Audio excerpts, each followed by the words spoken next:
And if there is any statin police out there, I want to make a disclosure that I am not giving individual medical advice.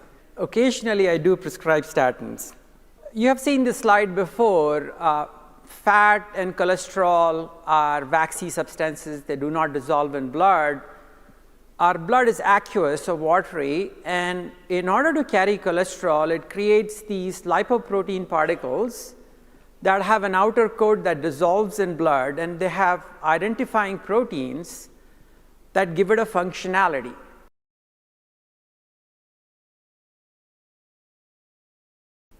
So I wanted to go over what functions the lipoproteins do, and I thought one slide would be enough.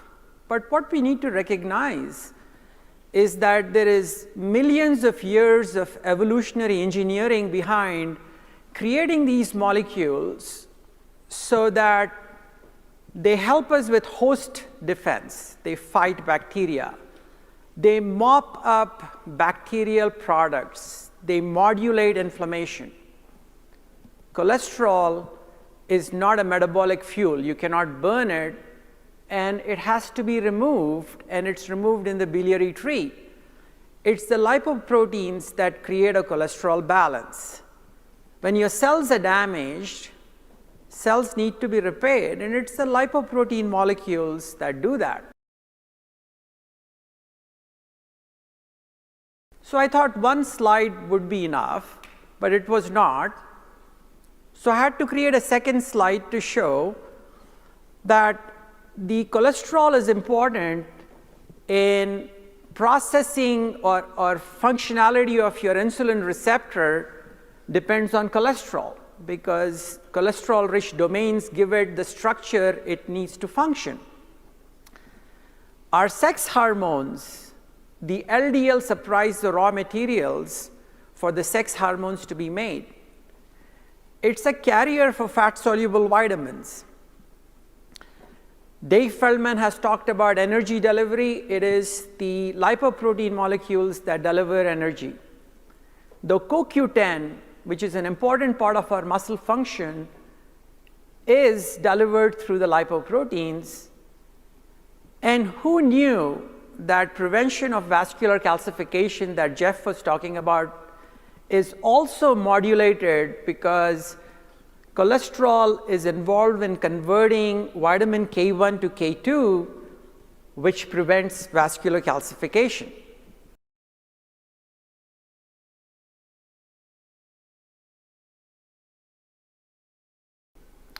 So the question we should ask is that, should I tamper with these lipoproteins in general, or LDL in particular, when millions of years of evolutionary engineering has given it so many different biologic functions that I have pointed out? And this list by no means is complete.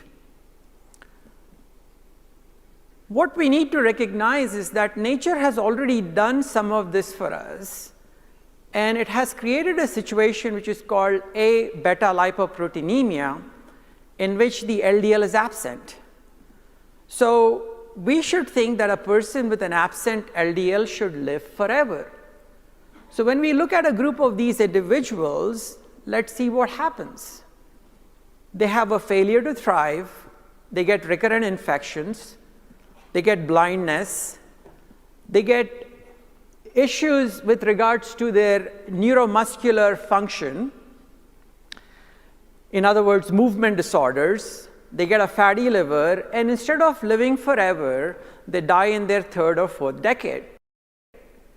The reason is that the lipoprotein molecules are important in supplying cholesterol to your nerves, in carrying fat-soluble vitamins, in fighting infections. But as it so happens, we don't want to learn from nature's mistakes. We want to do our own. And that's why we started this era of statins and a new drug which is called PCSK9, and hopefully I'll have time to get into that. Now, cholesterol is vitally important for us. If you ate no cholesterol and you became a complete vegan, your body will still make 3,000 milligrams of cholesterol every day. 3 grams, 3,000 milligrams. There's a synthetic machinery that our body has to make cholesterol, and while it's making cholesterol, it also makes certain very important molecules that have biologic function. Now, statins prevent cholesterol production very high up in the chain of this cascade. So what we noticed is that isopentenyl is making us certain proteins called selenoproteins that give us antioxidant protection. It's converting vitamin K1 to K2 that prevents vascular calcification. CoQ10 is important because it helps muscle function. Dolecol, which is a cholesterol precursor, is helping us process the insulin receptor, and cholesterol itself is involved in giving the membrane the integrity that it needs. So I have been accused of being very nerdy, and that was quite nerdy. So how do I unpack this? How do I be redundant? So to reiterate, the isopentenyl is involved in creating certain antioxidative enzymes that prevent free radical damage, that the isopentenyl converts K1 to K2 so that vascular calcification is prevented, that CoQ10 is involved in muscle function, that dolecol is processing the insulin receptor, and cholesterol itself is providing certain cholesterol-rich domains so that receptors can function. And here is an example of an insulin receptor. The insulin receptor sits in caveolae, which is a cholesterol-rich domain. And in that cholesterol-rich domain, the receptor functions well because it has the structural integrity. When you remove the cholesterol, the insulin receptor does not function well, as we shall see later.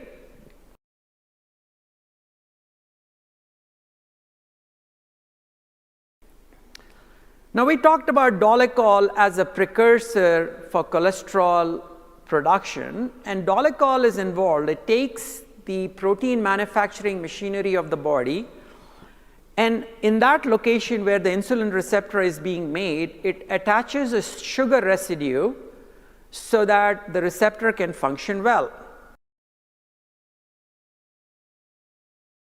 So cholesterol is involved in every step of the way for processing of the insulin receptor. At the level of the membrane, it sits in a cholesterol-rich domain. The sugar residue is through dolecol, a cholesterol intermediate, and the pore through which, the channel through which the body takes in sugar, the GLUT4 channel, is also processed through the selenoproteins made by cholesterol. And the clinical relevance to this is coming from the Women's Health Initiative study. 10,000 of these women were on statins, 140 were not.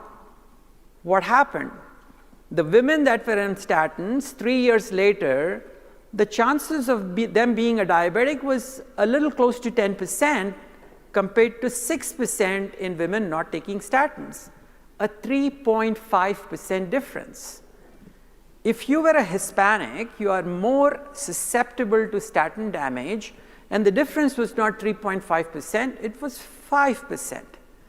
If you were an Asian like me, the difference was not 3.5%, it was 7%.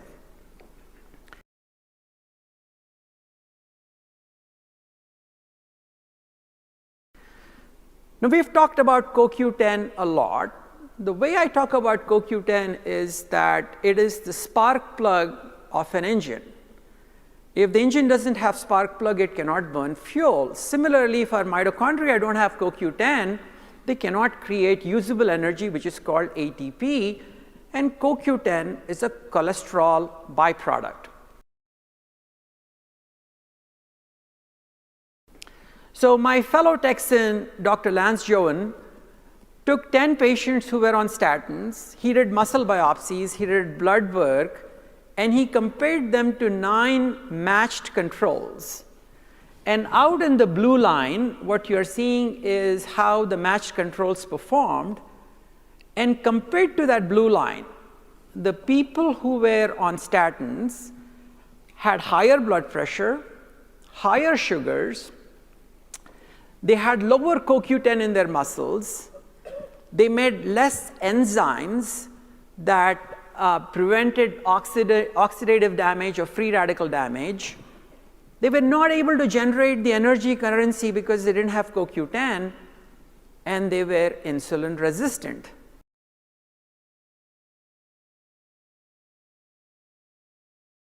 So Dr. Lansdowne took 328 patients that presented to his office and were on statins, and he found that 50 of these patients complained that they were having myalgias, that they were fatigued, that they were having shortness of breath, that they were having memory issues.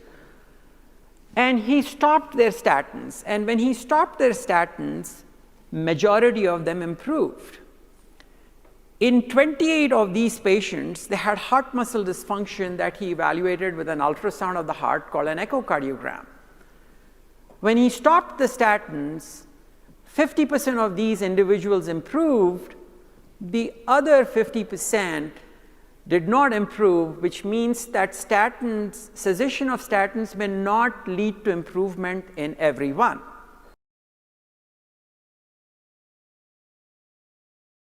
So this is something that was not good information for the statin industry.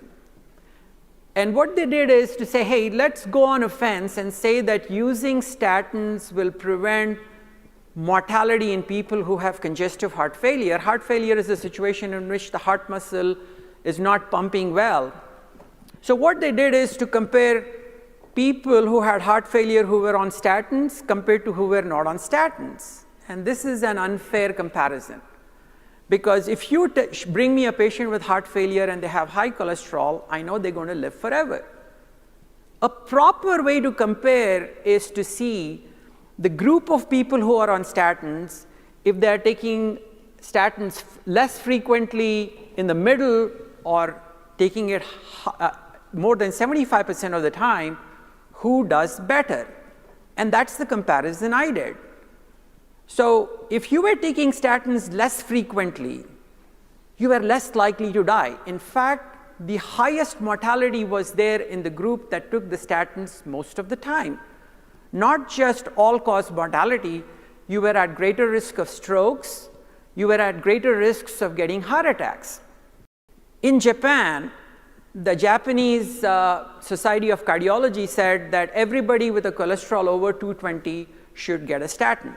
So this is 41,000 patients who are on statins, and as they take statins, their cholesterol levels are reducing. So you would expect that if your cholesterol level is coming down, you should be at lower risk of dying. But as you can see on the graph, the lower your cholesterol, greater the risk of all-cause mortality, the greater the risks of cancers, the greater the risks of strokes. How does that make sense? Now, in that same study, we evaluated the number of diabetics. So you would think that if statins are good for you, as you reduce the cholesterol, you should have a lower incidence of diabetes. But as you can see, as the cholesterol got reduced by the use of simvastatin, that was the group that had the highest risk of being a diabetic. Now, we said that the cholesterol intermediates are involved in preventing oxidative injury because the prenyl intermediates take the protein manufacturing machinery that we have and create selenoproteins that prevent oxidative damage. They also make some DNA repair enzymes that prevents injury to our cells so that we don't get cancers. So this is the function of the cholesterol intermediates.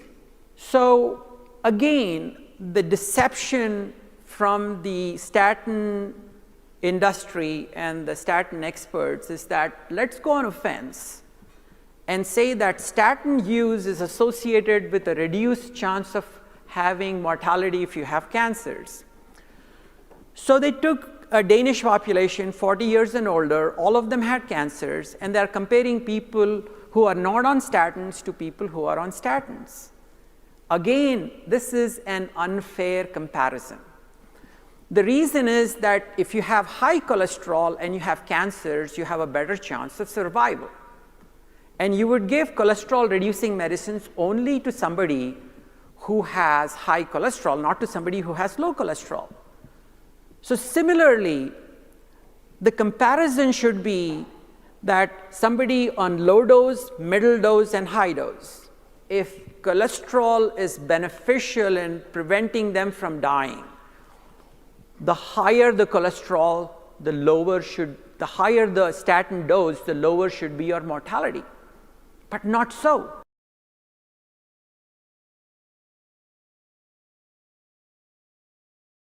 In this study, if you were on the highest dose of cholesterol, you had a much greater chance of all-cause mortality and also of cancer mortality compared to the low-dose cholesterol group.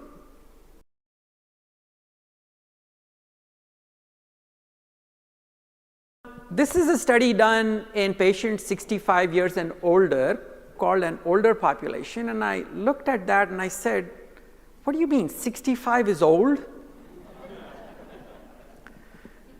But anyway, there were 3,000 patients in each group. The pravastatin use reduced cholesterol by roughly 33%. They were followed for 3 years. What happened? The people on pravastatin had 50 more cancers approximately. It was statistically significant. And the cholesterol converts vitamin K1 to K2, the prenyl intermediates, and they activate an enzyme that prevents calcium deposition in the blood vessels of the heart.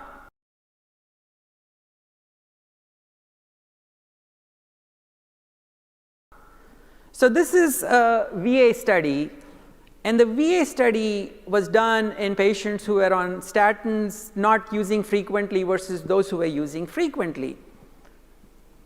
When you see the people who were using statins a lot, they had more calcification. When they were followed at 4.3 years, the progression of calcium was highest in the people using statins compared to the people who were not.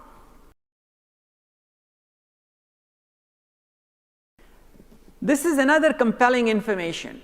You take smooth muscle cells. These are cells that line the wall of the vessel, and you grow them in a culture dish, and you give them increasing amounts of the statin drug.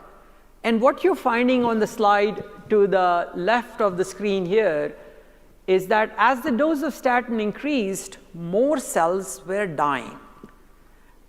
Now, a picture is worth 1,000 words, and in this picture, the arrows are pointing to the effects of statins that are killing the smooth muscle cells.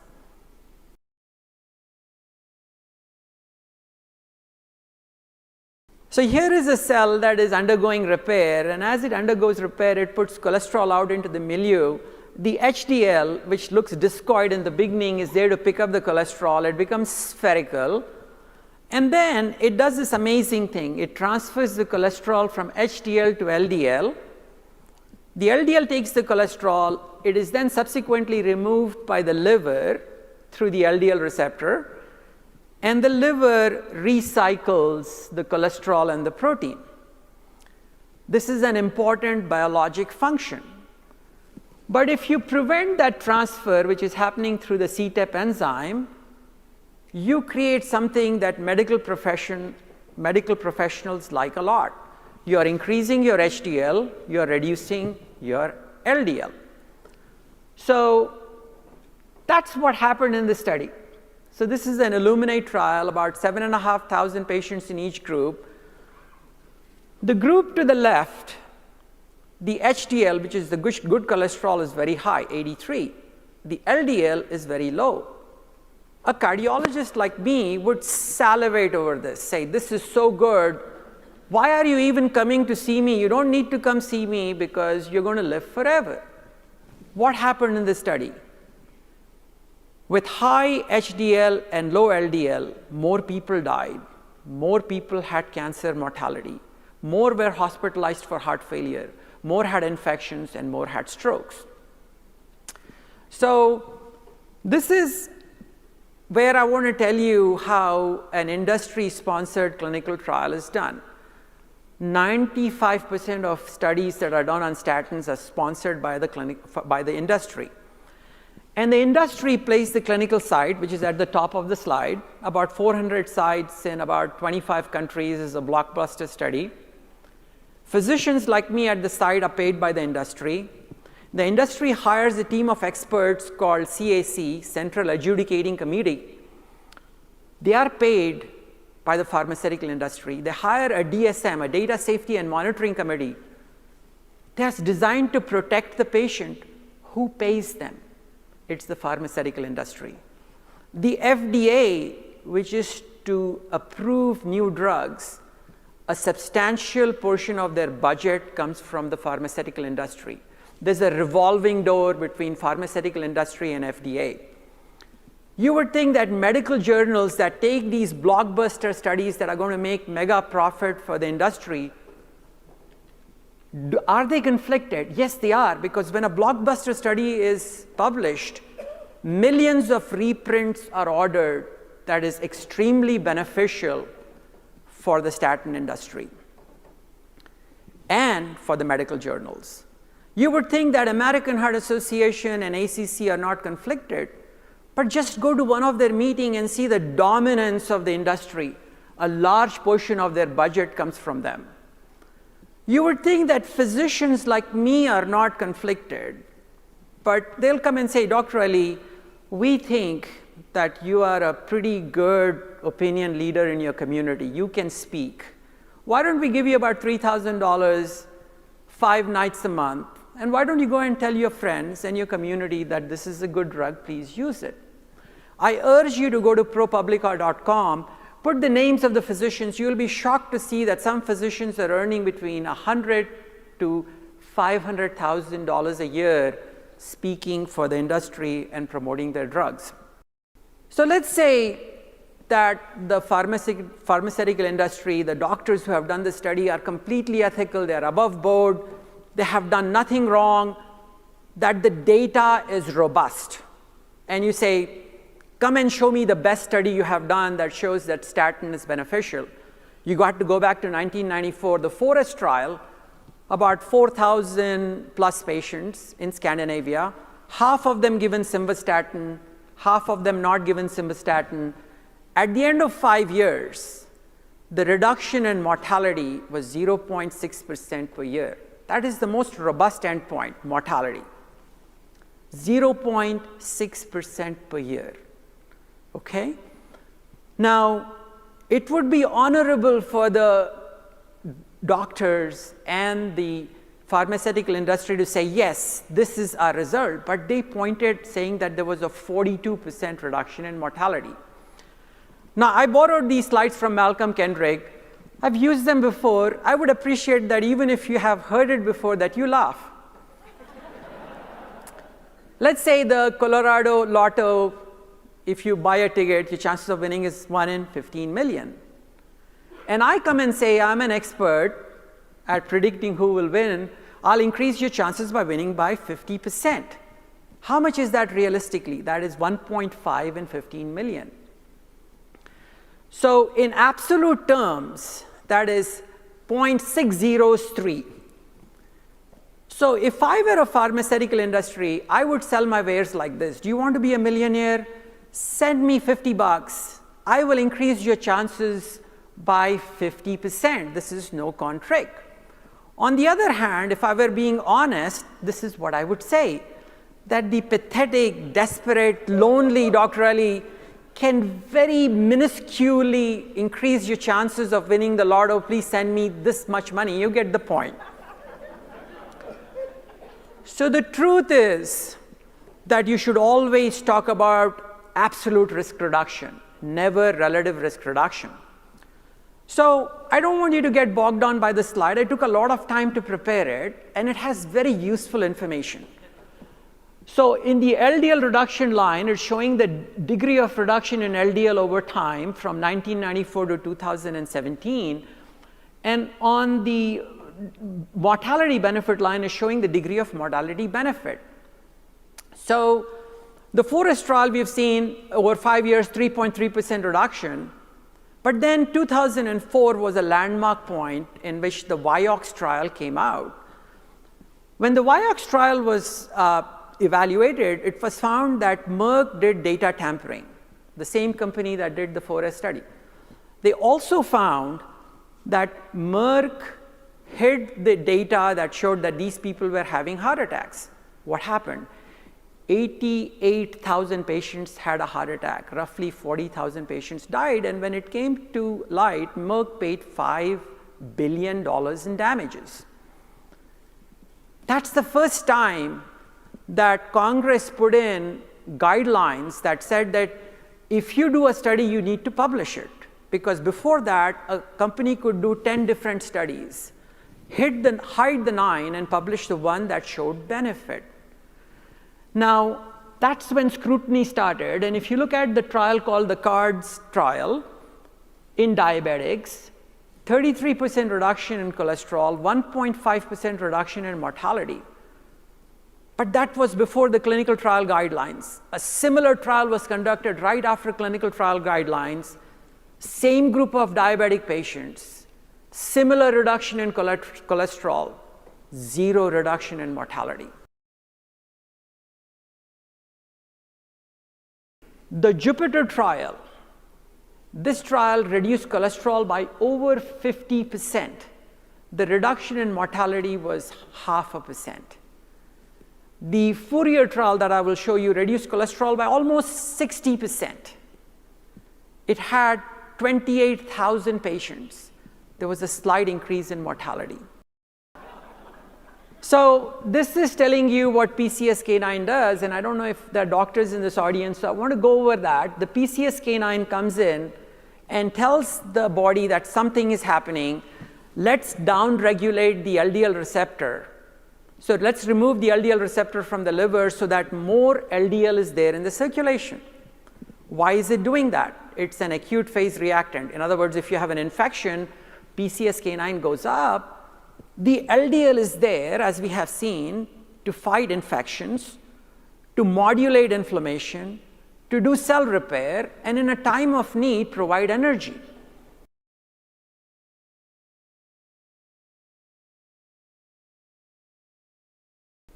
But for whatever reason, the people want to use PCSK9 inhibitor to remove the PCSK9, and as the PCSK9 is removed, the LDL receptor is present on the liver and it mops up and takes away all the LDL. So the LDL levels go very low with PCSK9.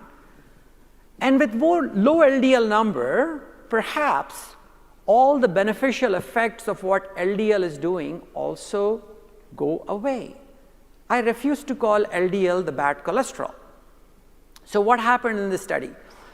This is the study on PCSK9, 28,000 patients. They dropped the LDL cholesterol to 30 milligrams per deciliter. What happened? There were more deaths in the group that got the PCSK9. I would think that this is what you should say that John Abrahamson said, dying of corrected cholesterol is not a successful outcome.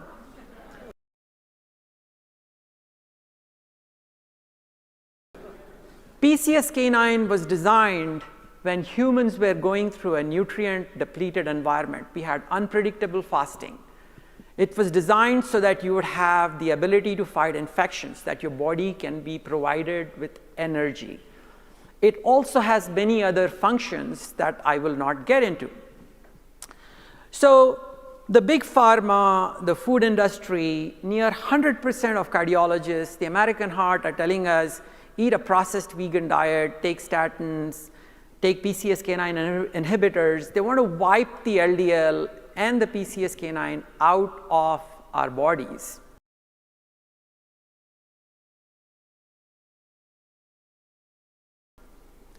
Should we do that? And I'm using a nice tagline from Dr. Mercola because he says, take control of your health. Do your own critical thinking. So when I prescribe a statin, I think that I need to discuss with the patient the risks and benefits. That's informed consent. Because should I view statins as mitochondrial toxins, something that affect memory and cognition, that cause vascular calcification, that cause insulin resistance, that promote oxidative injury, that damage your muscles, that most of the trials that have been done are conflicted by industry interest. So I'm going to use this and the next as my last slide. And I think that as a physician, I have a right to say this. I think that physicians have abdicated their clinical responsibility to their patients. They are looking to key opinion leaders, big pharma, food industry, various medical societies, and they are failing to talk to their patients. They have seized their clinical thinking abilities.